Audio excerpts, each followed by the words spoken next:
No, no, no. Permítame. No es acá.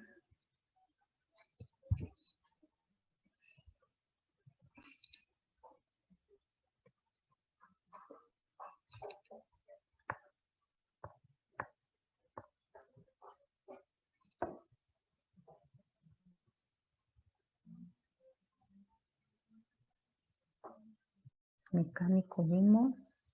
Etológico.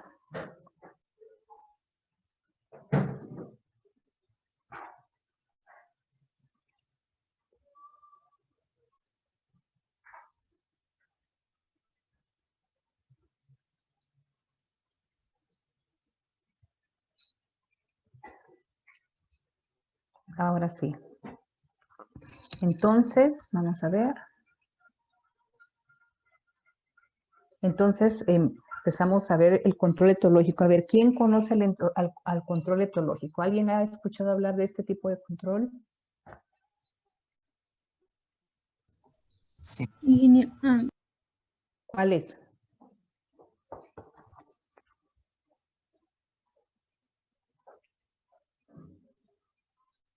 A ver.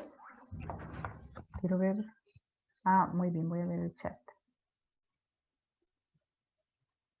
Trampas de nylon de colores. Muy bien. Bueno, esta pregunta acá, antes de empezar a explicar el control etológico, yo normalmente hago esta pregunta y les digo, la he hecho en todo nivel. Exactamente, en todo nivel. Y normalmente la gente responde que es las trampas, ¿verdad? Y mencionan a las trampas amarillas. Pero en realidad es un control, usan atrayentes químicos, también es cierto, que está basado en el comportamiento del insecto. Es decir, ¿qué lo atrae? Por ejemplo, cómo se comporta él basado en su comportamiento, que puede ser algún tipo de atracción, ya sea física, algún tipo de atracción química. Entonces, así es como se basa este tipo de control, que tiene, que una de las actividades más representativas son las trampas amarillas.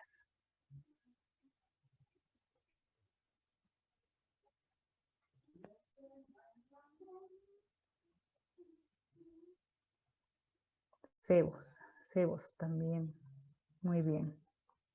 Entonces, no me deja avanzar.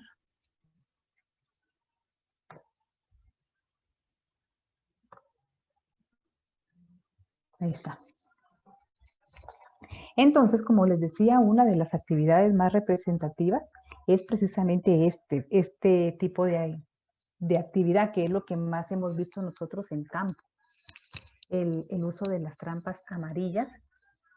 Estas entonces, ¿en qué se basan ellas? Ellas se basan entonces en el empleo de el color, o sea que es una trampa que el componente más importante es sí, dígame, José. Ingeniera, pero depende la plaga que nosotros tengamos, va a ser diferente el color de nylon que vamos a utilizar. Exactamente, exactamente, eso es correcto. Se basa en el color, entonces el color, por eso no dije se basa en el color amarillo, se basa en el color, porque dependiendo el color, así vamos a capturar a cierto grupo de insectos. Estas trampas de color amarillo pueden ser puestas alrededor del cultivo, pueden ser puestas entre el cultivo y pueden ser móviles también. Por ejemplo, alrededor estamos tratando de contener la plaga que no ingrese, sino que se quede en la periferia, los ingresos que vienen fuera de la plantación. En medio vamos a capturar a aquellos que ya entraron a la plantación y necesitamos capturarlos. Y también tenemos las trampas móviles. Una de las trampas móviles es esta que estamos viendo acá. Si ustedes pueden apreciar, hay dos personas que llevan la trampa, la llevan en este caso, está abarcando 3 surcos y basado en estos 3 surcos ella va avanzando. Entonces, ¿qué pasa acá? Con la misma trampa estamos haciendo un pequeño movimiento entre los surcos y entonces los insectos van a volar. Estos son insectos, muchas de las plagas son insectos muy activos, entonces vuelan y se adhieren a la trampa amarilla. ¿Qué más? Déjenme ver. Bueno, ya me acordé. Hay otro tipo de trampas que se llaman trampa tipo torito, que pueden ser también de nylon, de algún color, particularmente o más comúnmente amarilla. Entonces, donde está una persona debajo de la trampa y va pasando por el cultivo, también se le hace algún movimiento, el insecto vuela y el comportamiento del insecto es que va a ser atraído por el color y va a volar hacia la trampa y así la capturamos. Todas ellas tienen pegamento para la captura del insecto. Aquí tenemos algunos colores que se ha detectado que han sido muy positivos como atrayentes de algún grupo de insectos. Lo que más hemos visto en campo, como les había mencionado, es el color amarillo y seguido del color azul. El color amarillo, por ejemplo, es atraído por moscas blancas, áfidos, minadores también, trips también, y el azul se ha visto una preferencia mayor con áfidos y mosca blanca hacia el color azul. Aunque este funciona para estos, el minador se ha mostrado cierta preferencia. Los trips también lo hemos capturado con los dos colores. En el color amarillo es un poquito más sencillo porque es un color amarillo encendido que ha funcionado muy bien. En el color azul sí es un poco más exigente esa tonalidad de color para que sea eficiente esa captura. Pero hay otros ejemplos, el color blanco, el color anaranjado, que también ha servido como atrayentes de algunos grupos de insectos, incluso el color negro. Por ejemplo, Anopheles es un género de mosquito. Tenemos Anopheles, Culex. Estos mosquitos son los que están en la casa, los que nos pueden transmitir enfermedades como el dengue, la chikungunya, el zika, etc. Entonces, todos ellos, yo no sé si ustedes han tenido han observado el comportamiento de ellos. Estos insectos normalmente, los zancudos, después de alimentarse, ellos buscan reposar para empezar a digerir la sangre que se han alimentado. Entonces, ellos se posan, por ejemplo, principalmente en algunos lugares oscuros. Por ejemplo, si tenemos muebles oscuros, negros principalmente, allí van a estar ellos, ahí van a buscar ellos de reposar. Por ejemplo, en la televisión, en los marcos de fotografías que sean de color oscuro, en cualquier lugar de color oscuro es muy fácil o es más fácil encontrarlos a ellos, principalmente cuando, como les digo, están reposando, están después de su alimentación, porque después de su alimentación ellos son menos activos, ¿no? Entonces podemos observarlos mejor, más fácilmente. Entonces aquí tenemos una diversidad de colores que podemos que nos han demostrado cómo estos rangos de color, estos colores han sido eficientes para la captura de insectos. Para la chinche salivosa yo he visto, sí, he visto amarillo, verde, creo que anaranjado también, igual que para algunos cílidos, el anaranjado también ha funcionado muy bien. De Lepidópteros el azul, muy bien. Ay, perdón, cerré el chat. Denme un segundo porque alguien acaba de escribir y yo cerré. Y ahora como, ay Dios, me salí. Ahorita regreso a la presentación y leo el último mensaje que ya no alcancé a leer. Así es, atrayente de lepidópteros. Entonces, sí, eres el último mensaje. Muy bien. Entonces, como ya ustedes también han leído, que me están escribiendo en el chat, pues han leído otros tipos de colores, ya mencionaron el verde también, el blanco, el anaranjado, bueno, tenemos una diversidad de colores. Otros tipos de trampas, bueno, vamos a recalcar nuevamente, son trampas que tienen algún atrayente porque estamos hablando del control etológico. Es diferente a una trampa, por ejemplo, que yo ponga en el suelo que sea un agujero, por así decirlo, de taparlo y de repente solo por casualidad pasa por ahí un insecto y cae en la trampa, pues esta no, ¿verdad? Este no entra en control etológico a menos que, por ejemplo, el insecto tuviera el comportamiento de siempre pasar por ese lugar. Entonces ahí sería una trampa basada en el comportamiento. Y entonces sería el control etológico. Entonces aquí tenemos otros ejemplos de trampas. Esta es una trampa con fermento. Esta es empleada para algunos insectos que son muy atraídos por el olor a la fermentación, es decir, fruta muy madura, que ya está pasándose de madura y está en ese proceso. Ese olor a fermentación atrae mucho a ciertos dípteros que nosotros podemos simularlo empleando este tipo de trampas. El ingrediente clave pues lleva azúcar, pero el ingrediente clave que va a servir como atrayente va a ser levadura de cerveza, porque la levadura va a emitir ese olor de fermento o de fermentación que nos puede servir para este tipo de dípteros o de otros insectos que son atraídos por ejemplo, estos frutos en descomposición, frutos muy fermentados que están en ese proceso. Acá tenemos, por ejemplo, el uso de luz, que en algún momento se mencionó en control físico, pero yo les dije, vamos a verlo un poquito más adelante también, el uso de luz, porque, por ejemplo, insectos que son atraídos por la luz basado en ese comportamiento, entonces entramos acá dentro del control etológico, insectos, por ejemplo, de hábito nocturno. Esta es otra otra trampa, perdón, de luz, también para insectos que son atraídos por la luz, pero esta fotografía yo la conseguí hace aproximadamente unos 3 años o casi 4 años. Era una novedad muy grande porque en aquella época, pues tenía el panel solar, pues ahora el tema del panel solar, hasta yo les he comentado a ustedes que hasta abro mi correo electrónico y ahí me están anunciando las trampas de luz con no trampas, sino que lamparitas con panel solar para poner en el jardín por 150 quetzales, 200 quetzales. Entonces ahora pues ya es muy común. Pero hace años, pues hace esos 4 años que yo les mencionaba, pues era una trampa pues bastante especial porque ya no tenía yo que tener ese dolor de cabeza de decir, bueno, tengo que tener mi generador de energía para activar las trampas, etcétera, ¿verdad? Ahora simplemente la coloco, ya la coloco con su panel solar y ella va a funcionar muy bien. Y si se dan cuenta en esa trampa, voy a regresar. Y si se dan cuenta en esa trampa, pues también tiene otro atrayente que es el color amarillo.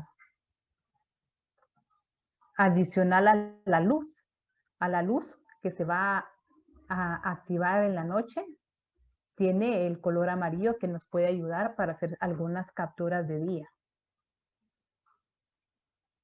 Estas, por ejemplo, bandejas amarillas que quizás algunos de ustedes la empleó ya ahora que hicimos la primera práctica de laboratorio que fue la colecta de insectos, que esta pues también está acompañada de un color que va a servir como atrayente y así es la forma en que podemos capturar a los insectos y entonces estas bandejas pueden ser de distintos colores dependiendo lo que nos interese. Ya hay bastante estudio en cuanto a esto. Acá tenemos el control, siempre dentro del control etológico, el uso de feromonas. El tema de la feromona nos puede servir para una especie o para un género, un grupo de insectos pequeño, ¿verdad? Entonces, esta pues ya tiene un valor un poquito más alto, entonces, pero podemos emplearla para captura de insectos o simplemente para monitoreo, para ir viendo estos niveles poblacionales que ellos presenten.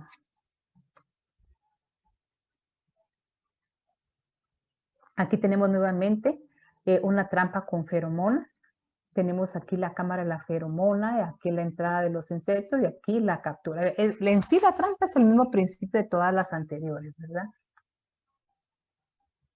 Esta es otro ejemplo del empleo de feromonas. Esta es la polilla guatemalteca de la papa. Su nombre científico es Tessia solanivora.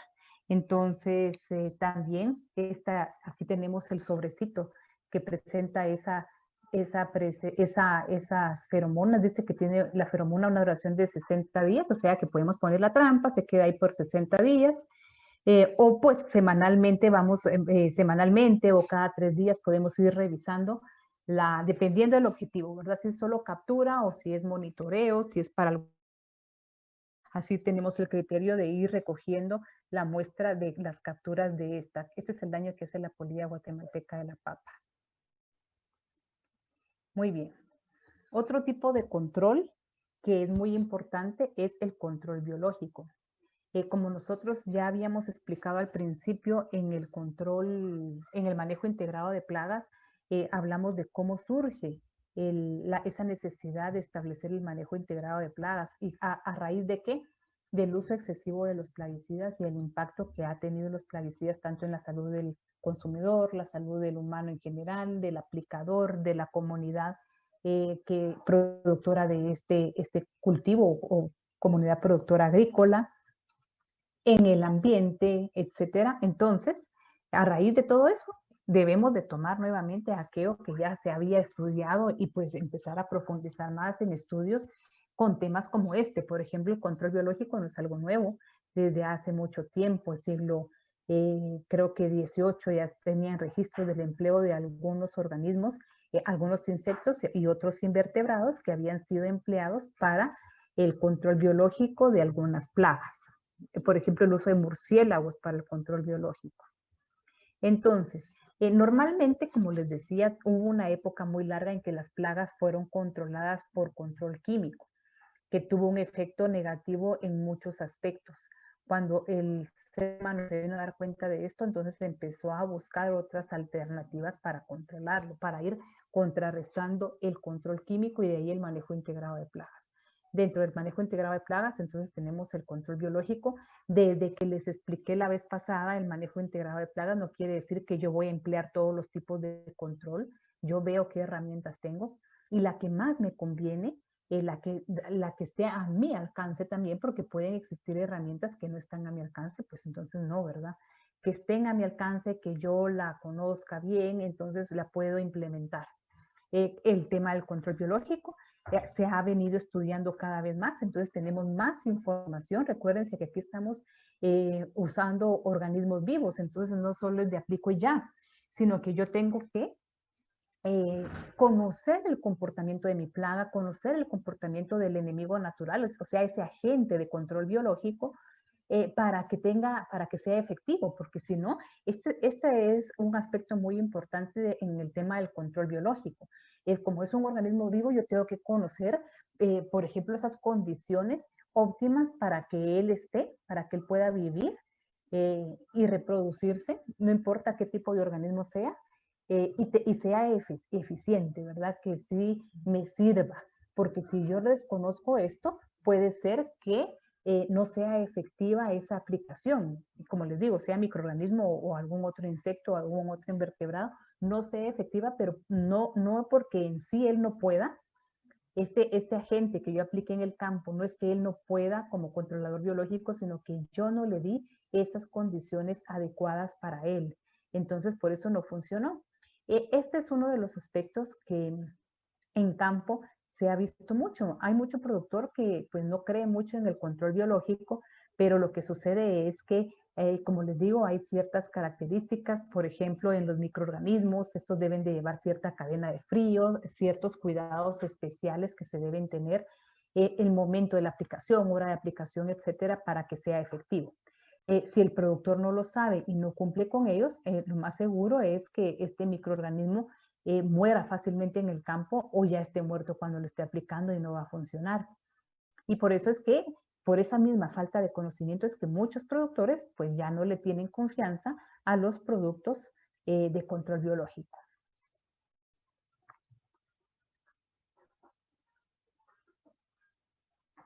Bueno, aquí tenemos el problema de los químicos, ¿verdad? Que ya hemos hablado, la importancia de ir contrarrestando todo el uso de los químicos, el efecto y el impacto que estos han tenido en las comunidades, en los consumidores, en los aplicadores también. Entonces, la necesidad de buscar nuevas alternativas para sustituir el control químico y bajar esa carga química. Entonces, por ahí va enfocado el control el biológico como una herramienta más, ¿verdad? Una herramienta más que puede afectar directamente al organismo, no solo perturbándolo como cuando lo vimos en el control cultural, ¿verdad? En el control cultural alterábamos su ambiente, pero no le estaba afectando a él